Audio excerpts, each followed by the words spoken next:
এই সামান্য নারীর কাছে হেরে গেলা ছেলেরা, একটা 12,000 টাকার মোবাইলের কাছে হেরে গেলা, একটা 14,000 টাকার মোবাইলের অস্থির ছবির কাছে হেরে গেল। কোথাকার কোন নারী যা চিনো না শুনো না, তার কোনো চরিত্র নাই, আখলাক নাই, তার কোনো ইজ্জত নাই, আব্রু নাই।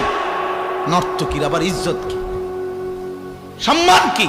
তো বেহায়া, বেপর্দা, অসভ্য নারী, তাকে দেখে দেখে সুস্থ সবল একটা সুন্দর জীবন যে যুবক নষ্ট করে দেয়, তোর চাইতে বড় আহাম্মক আর কে হইতে পারে? বেটা বেউকুফ, কি দেখে নষ্ট করলি নিজের? একটা বাজে, নোংরা, একটা দুশ্চরিত্রা নারীকে দেখে দেখে, যে নারী সারা পৃথিবীর জন্য নিজের ছবি ছেড়ে দিছে, এর কোনো লজ্জা শরম আছে কিছু? তাহলে এর চাইতে নিকৃষ্ট অসভ্য আর কেউ হইতে পারে?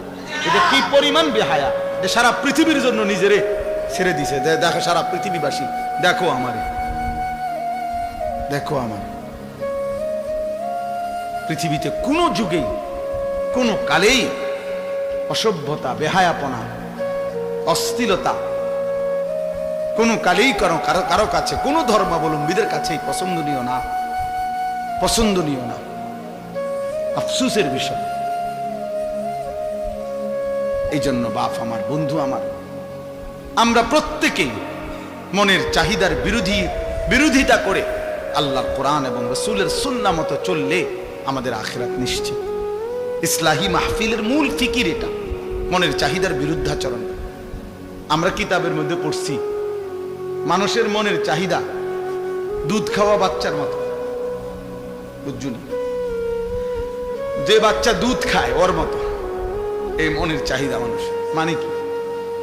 মানে হইল, উনি আছে সুন্দর ব্যাখ্যা, যেই বাচ্চা দুধ খায় এই বাচ্চার নিয়ম হইল 2 বছর পূর্ণ হইলে মারা বহুত জোর কইরা দুধ ছাড়ায়। বুঝেন নাই?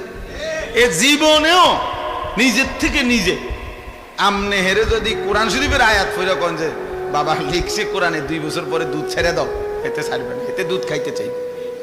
মায়ের বুকের দুধ সে ছাড়তে চায় না, তারে জোর করে মহিলারা, প্রত্যেক মহিলারা, যে সমস্ত মায়েরা বাচ্চাকে দুধ খাওয়ায় 2 বছর পূর্ণ হলে মায়েরা অনেক কষ্ট কইরা থাপড়াইয়া মায়েরা ফিরাইয়া কান্দে, ঘন্টার পর ঘন্টা বাচ্চা কান্দে, কিন্তু এরপরও তারে দুধ ছাড়ায়। মানে এইটা মা যদি কষ্ট করে দুধ না ছাড়ায়, তাতে তারে যদি ছেড়ে দেয় এমনি এটার উপরে যে নিজে নিজে ছেড়ে দিব, তাইলে এতে দুধ খাওয়া ছাড়বে না, আরো বড় হইলেও ছাড়বে না, মায়ের বুকের দুধ ছাড়বে না। তো এইটারে বলে আর কি বুজুর্গরা, যে মানুষের মনের চাহিদাটাও এই দুধের বাচ্চার মতো। অর্থাৎ জোর করে যদি আপনি মনের চাহিদা না সরান, তা আপনি যদি ছাইড়া দেন, তো এই মনের চাহিদা আপনার জাহান্নামে নিয়া তারপরে থামবে, জাহান্নামে পৌঁছাইয়া যাবে। নফস তোমারে জাহান্নামে পৌঁছাই দিবে দোস্ত। একজন নারী দেখে তুমি থেমে যাবে না, না, এবার দেখতেই থাকবা, দেখতেই থাকবা, দেখতেই থাকবা। এই জন্য নেশাখোর, মদখোর যারা, গোটা সাগর যদি মদ বানায়া দেয় হারামখোরের, এরপরও তৃপ্তি হয় না। দেখেন যারা মদখোর, নেশাখোর, গাঁজাখোর, ফুট্টাখোর, বাবাখোর, ডাইলখোর, হারামখোর, এগুলো লানত তার উপরে। আল্লাহ রাসূল বলছে মুদমিনু খামরিন, যে নেশাখোর তার জন্য জান্নাত হারাম, হারাম, তার জন্য জান্নাত হারাম। নবীজি বলছে শবে বরাতের রাতে, যে রাতে আল্লাহ তাআলা কোটি কোটি বান্দাকে মাফ করে দেয়, সেই পবিত্র বরকতময় রাতেও এই নেশাখোরকে আল্লাহ মাফ করেন, মাফ করেন। যুবক, 1 ফোঁটা নেশার সাথে যদি কারো সম্পর্ক থাকে, রহম করো নিজের উপরে, ছেড়ে দাও। বলে 1-2 ফোঁটায় কিচ্ছু হবে না, না, খোদার কসম 1 ফোঁটাও হারাম। কুল্লু মা আসকারা ফাকালিলুহু ওয়া কাসীরুহু হারাম। নবীজি সাল্লাল্লাহু আলাইহি সাল্লামের হাদিস, যা নেশা তৈরি করে তা সামান্য হারাম, বেশিও হারাম। পেশাবের 1 ফোঁটা খেয়ে দেখো, পায়খানার 1 ফোঁটা, এক সামান্য পায়খানা খেয়ে দাও, সামান্যই তো এটা।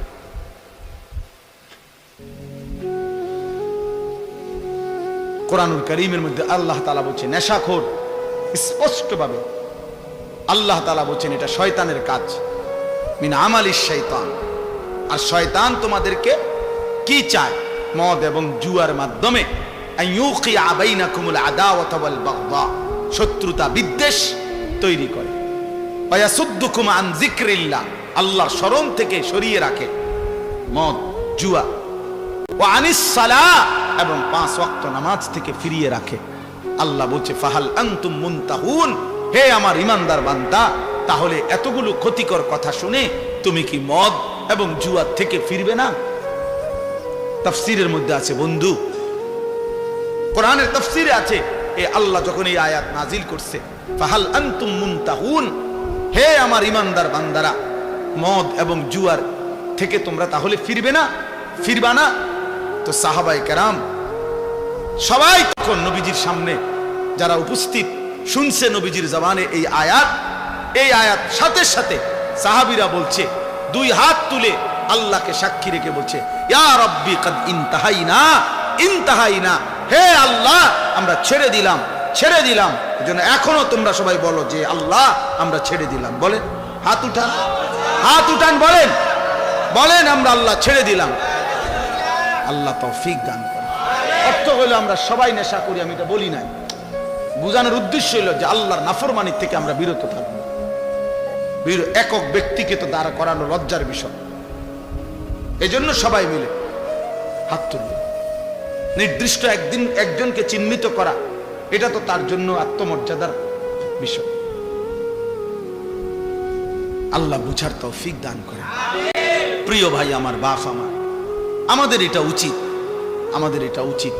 আমি যে 3টা আয়াত পড়ছি, এই 3টা আয়াতের সূরা বাকারার মূল বক্তব্য এই কথাটা যে নিজের ঈমান শুধু জবানের উচ্চারণ যথেষ্ট না, বরং কর্মের প্রমাণ দিলে মুমিন হয়, মজবুত হয়, ঈমান মজবুত হয়, ঈমান ঠিক থাকে।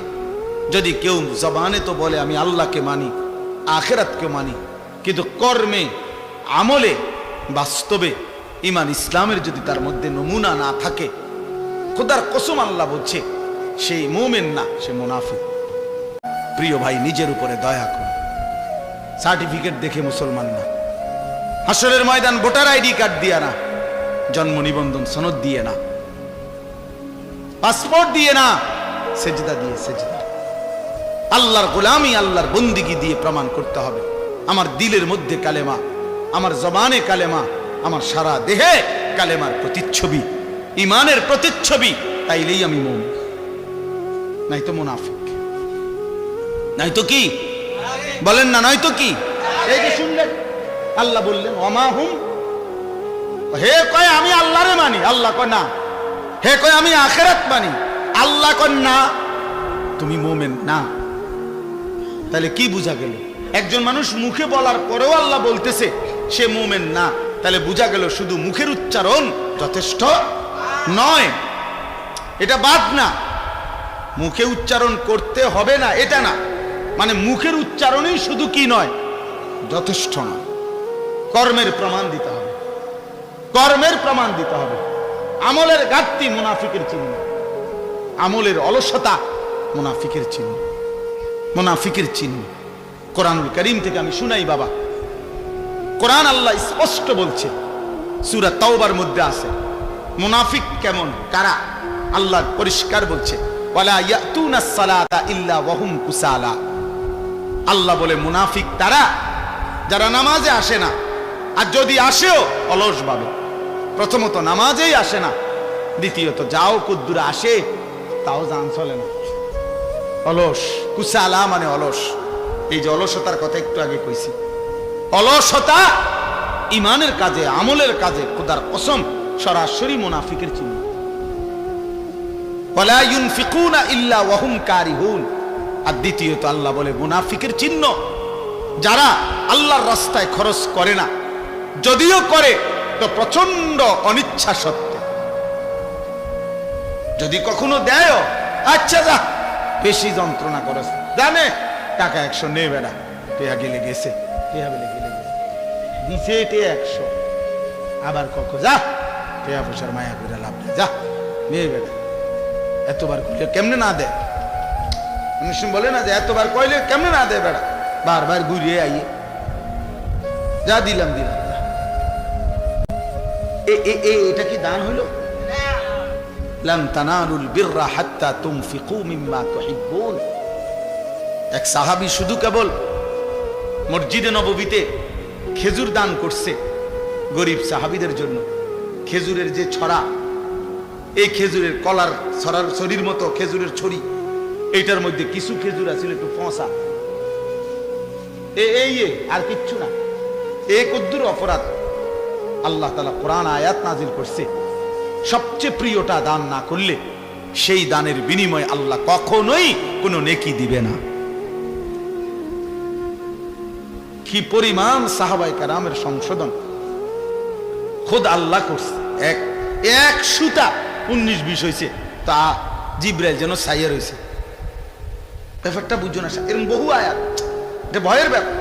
হযরত আবু বকর সিদ্দিক, ওমরে ফারুক নবীজির সামনে একবার জীবনে আওয়াজ একটু ভারী করে লাইছে, উঁচা একটা কথার তর্ক করতে গিয়ে জোরে কথা কইয়া ফেলছে। আল্লাহ তাআলা আস্তা সূরা নাজিল করে বলছে, সাবধান। কিতা ঘটনা কিতা? কার সামনে কথা বড় করলা? এই কার সামনে কথা বড় করলা? সরাসরি আবু বকর ওমরের মতো সাহাবীকে বলছে, শোনো, বেখেয়ালিতে এমন ভুল করো না যে ভুলের কারণে হতে পারে সারা জিন্দেগীর আমল একসাথে শেষ হয়ে যাবে। আন তাহবাতা আমালুকুম ওয়া আনতুম লা তাশউরুন, অথচ টেরও পাইবা না। সেই পর শেষ পর্যন্ত হযরত আবু বকর সিদ্দিক রাদিয়াল্লাহু তাআলা কিছুদিন এত আস্তে কথা বলতেন যে নবীজি আবার ডাককে আনতে হইতো, আবার কও কিতা কিছু বুঝি না। আর ওমর অজরে কাঁদতেছিলেন, ওমর শুধু কাঁদতেই ছিলেন, কথাই বলা বন্ধ করে দিয়েছেন। আল্লাহ নবী জিজ্ঞাসা করলেন, ওমর কথা বলো না কেন? বলতেছি, ইয়া রাসূলুল্লাহ, আমার আওয়াজ কোনোভাবেই ছোট করতে আমি পারি না, আমার আওয়াজটাই বড় হয়ে যায়। আল্লাহ তো আমার জিন্দেগীর আমল বরবাদ করে দিবে, আপনার সামনে যদি কথার আওয়াজ বেড়ে। কি পরিমাণ ফিকির করছে দোস্ত। সাহাবায়ে কেরাম এমনিতে হইছে। আখিরাত এত মামুলি মনে করে ফেলছেন আপনারা। আখিরাত মামুলি। আমি অনেক সময় বলি, বাপ, এই সুরে সুরে তারে তারে তালে তালে শুনছেন নবী সুপারিশ করবে, আর আপনারা নিশ্চিন্ত হয়ে গেছেন নবী তো সুপারিশ করবে। আমিও তো কই নবী সুপারিশ করবে, 1000 বার করবে, 1,00,000 বার করবে, 1 কোটি বার করবে, এটা সত্য, 100 সত্য। কিন্তু নবীজি সাল্লাল্লাহু আলাইহি ওয়াসাল্লাম তিনি এটা বলছেন কিনা যে উম্মত, মৃত্যু পর্যন্ত তুমি গুনার উপরে, নাফরমানির উপরে, অসভ্যতার উপরে, হারামের উপরে তুমি মজবুত করে টিকে থাকো, আমি সুপারিশ করে তোমারে জান্নাত দেব। এই তো নবী বলছে না। একজন মানুষ বলেন, কারো বিবেকে বলে এটা? কি ভাবছে? সুপারিশ মানে কি? মামুর বাড়ি। সুপারিশ মানে মামুর বাড়ি। আপনি বিড়ি খাইতে খাইতে কবরে যাইবেন, আর নবীজি আপনারে বেহেশত দিয়া ফেরেশতারে কবে, যা চাচারে বুট মুড়ি দাও। না না, তামসায় তো মনে করছে বেহেশতটা। সুপারিশটার কোনো নিয়ম কানুন নাই। হাউজে কাউসারের পানি কিতা? পানির বোতল, 15 টাকা পানির বোতল। হ্যাঁ, হাউজে কাউসারের পানি মামুলি মনে করছেন, যেটার কোনো নিয়ম কানুন নাই। আপনি গেলেই দিয়ে দিব বালতি দিয়ে আপনারে। আফসোসের ব্যাপার। ধোকা খাবেন না, ধোকা খাবেন না, ধোকা খাবেন না। শতভাগ সুন্নাত করে, শতভাগ আমল করে, শতভাগ আল্লাহর কসম বাবা, আপনি আমার দলভুক্ত হওয়ার দরকার নাই। আমি কোনো দল নিয়ে আসি নাই, আমি কোনো পার্টি নিয়ে আসি নাই, আমি কোনো দরবারে নিয়ে আসি নাই, আমি আপনারে মুরিদ বানাইতে আসি নাই, আমি আপনারে আখিরাতের কথা বলতে আসছি না। অতএব কোনোভাবে সাবধান মুসলমান, সাবধান। রাসূলুল্লাহ সাল্লাল্লাহু আলাইহি ওয়াসাল্লামের অনুসরণবিহীন, সুন্নাত মানা বিহীন নবীজির ভালোবাসা দাবি করা, এটা ধোঁকা আর প্রতারণা ছাড়া আর কিচ্ছু না, কিচ্ছু না। ধোঁকা দিবেনও না, ধোঁকা খাবেনও না, কাউকে ধোঁকা দিয়েন না, ধোঁকা দিয়েন না। হালাল হারামের কোনো মিশ্রণ নাই, পার্থক্য নাই, কোনো অনুভূতি নাই। আমনে নবীর আশেক, নবীর এশক, আর আমরা চিরা খাই, আমরা ভাত খাই না, আমরা বুঝি না।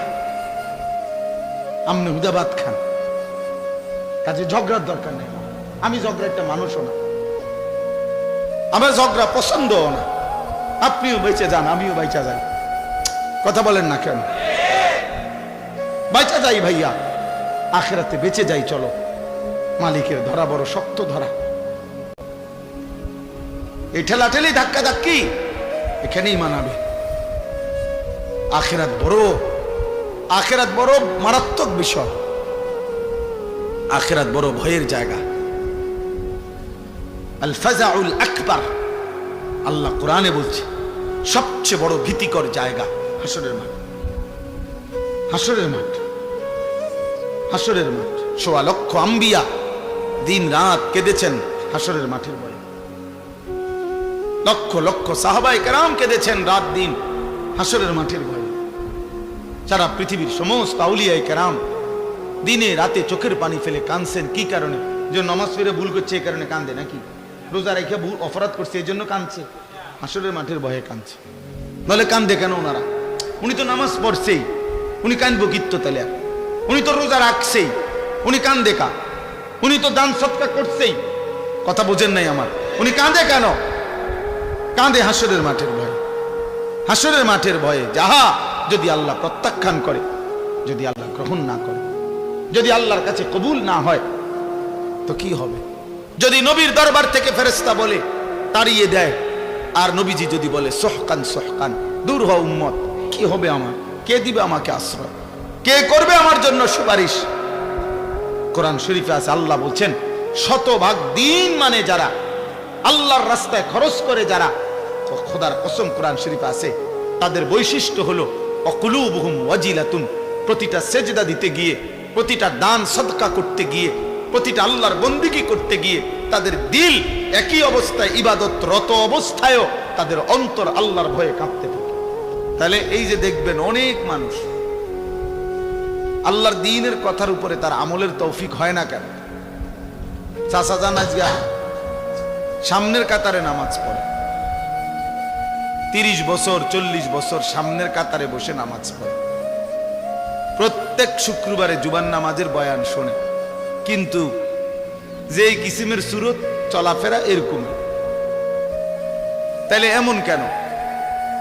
এই সুদ খাইতেছে, মিথ্যা বলতেছে, বিড়ি সিগারেট খাইতেছে, গালিগালাজ করতেছে, টেলিভিশন নাচ গান দেখতেছে, নাটক সিনেমা দেখতেছে, অথচ মসজিদে উনি সামনে বসে নামাজ পড়ে। তো উনি এরকম সদরবদর কেন? এমন কেন? মূল কথা হলো কলিজার মধ্যে এটাই, দিলের মধ্যে যদি পরীক্ষা করা হয় তো এটাই পাওয়া যাবে যে তার দিলে আল্লাহর কথার প্রতি কোনো আগ্রহ, কোনো আন্তরিকতা, মানবার কোনো মানসিকতাই মূলত নাই। কোনো মানসিকতাই নেই। এ বসে হয়তো জুরায় মাথা নিচের দিকে নিয়ে রাখে, কাইথিয়া থায় ঠ্যাং হাত, মানে এক ধরনের জান চলে না, বা অবহেলা, অলসতা, খামখেয়ালি আল্লাহর কথার প্রতি। এই মানুষগুলোর কি হয় না? জীবনেও পরিবর্তন হয় না। অলসতা অত্যন্ত ভয়ঙ্কর একটি ব্যাধি। হাদিসের মধ্যে আছে, আমাদের প্রিয় নবী সাল্লাল্লাহু আলাইহি ওয়াসাল্লাম 5 ওয়াক্ত নামাজের পরে নবীজি সাল্লাল্লাহু আলাইহি ওয়াসাল্লাম কিছু দোয়া করতেন কমন, মানে নিয়মিত প্রত্যেক নামাজের পরে। এর মধ্যে এটাও তিনি দোয়া করতেন, আল্লাহুম্মা ইন্নী আউযু বিকা মিনাল আজজি ওয়াল কাসাল। আল্লাহ, আমি আপনার নিকট দুর্বলতা, অক্ষমতা এবং অলসতা থেকে পানাহ চাই। এটা নবীজি দোয়া করতেন। নবীজি এটা দোয়া করতেন, অর্থাৎ অলসতা থেকে মুক্তি চাই। নেক কাজে গরিমসি করা, অলসতা করা, এটা থেকে আল্লাহ নবী সাল্লাল্লাহু আলাইহি ওয়াসাল্লাম পানাহ চাইতেন। কোরআন শরীফে আছে, ফাইজা ফারাগতা ফানসাব। আমাদের প্রিয় নবী সাল্লাল্লাহু আলাইহি ওয়াসাল্লামকে আল্লাহ তাআলা বলছেন, আপনি যখন সারাদিন দ্বীনি কাজ করে রাত্রিবেলা অবসর হবেন, দাওয়াত, তাবলীগ, তালিম, তাজকিয়া, জিহাদ, ইমামত, কত কাজ করতেন নবীজি দিনের বেলা। পুরাটা সময় তিনি মানুষের কল্যাণে, উম্মতের ফিকিরে দ্বীনি কাজ করতেন। তো আল্লাহ তাআলা বলেন যে এই দ্বীনি কাজগুলো থেকে সারাদিন পরিশ্রম করে রাত্রিবেলা আপনি যখন ফারেগ হবেন, অবসর হবেন, তো এবার লম্বা ঘুম দিবেন এরকম না। আল্লাহ বলছে ফাংসাব, অবসর হয়ে রাত্রিবেলা তো পুনরায় আপনি আবার পুনরায় পরিশ্রম করতে শুরু করবেন। কি পরিশ্রম? তাফসীরের মধ্যে আছে পুনরায় এবার রাত্রিবেলা তাহাজ্জুদ, জিকির, তেলাওয়াত, সেজদা, দোয়া, কান্নাকাটি, এই ইবাদতের মধ্যে লেগে যান। তাহলে নবী সাল্লাল্লাহু আলাইহি ওয়াসাল্লামকে আল্লাহ তাআলা অবসর দিলেন কোথায়? অবসর দিলেন কোথায়? অবসর কই দিলেন? কোনো অবসর নাই। সারাদিন মেহনত করার পরে আবার বলতেছেন ফাংসাব, অর্থ হলো আপনি কঠোর পরিশ্রম করুন, আবার রাত্রে লম্বা সময় আপনি পরিশ্রম করুন। অবসর নাই। মুমিনের দুনিয়ায় কোনো অবসর হয় না। ইমানদারের জিন্দেগি, যারা আখিরাত সামনে, যার অনেক নেকি দরকার, যে বোঝে যে আমার কবর অনেক লম্বা, হাসরের ময়দান আমার অনেক লম্বা, তার সময় খুব কম, তার সময় খুব কম। হাদিসের মধ্যে আছে এক মুমিন সামান্য সময় আল্লাহর স্মরণ থেকে সরে থাকা, ভুলে যাওয়া, এটাকে মনে করে যেন তার উপরে এক পাহাড় ভাঙ্গা পড়ছে। আর এক নাফরমান বড় থেকে বড় কোনো পাপ করা, এটাকে মনে করে যেন এক সামান্য পিঁপড়া তারে কামড় দিছে। অর্থাৎ সেইটাকে কিছুই মনে করে না। কিন্তু এক ইমানদার সামান্য একটু ভুলকেও অনেক বড় কিছু মনে করে, অনেক বড় মুসিবত মনে করে। এই জন্য প্রিয় ভাই, বাবা, আমার জন্য আপনার জন্য এটা একটা জরুরি বিষয়। ইবাদতে অলসতা, এ মন চায় না, ভাল লাগে না, আচ্ছা যান না, আইতে আছে, আচ্ছা করবো আর কি, আচ্ছা সময় আছে তো, এরম শুরু করছেন কা, এই এক ধরনের অবহেলা, অলসতা, এটা অনেক বড় লানত, অনেক বড় অভিশাপ। কর্মের উদ্দীপনা না থাকা, মেহনতের একটা জজবা না থাকা, হৃদয়ের মধ্যে কোনো আখিরাতের প্রেরণা না থাকা, এটা লানত।